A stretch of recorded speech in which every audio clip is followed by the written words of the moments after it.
ரிஷப ராசி நேயர்களே, தை மாதம் ராசிநாதன் சுக்கிரன் 10வது வீட்டில் 9வது வீட்டில் அமைகிறார், பாக்யஸ்தானத்தில் அமைகிறார்.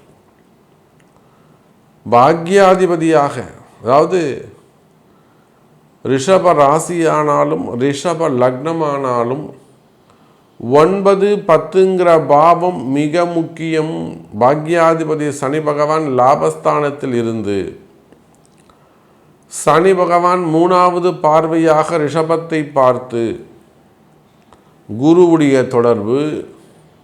அதோடு மட்டுமல்ல, ரிஷப ராசிக்கு ராசிநாதன் சுக்கிரன் பாக்யஸ்தானத்தில் 9வது வீட்டில் 4ஆம் அதிபதி சூரியனோடு இணைந்து 7, 12 கூடிய செவ்வாய், 2, 5 கூடிய புதன், சுபர்கள் எல்லாம் ஒன்று சேர்கிறார்கள் ரிஷப ராசியை வாழ வைப்பதற்காக.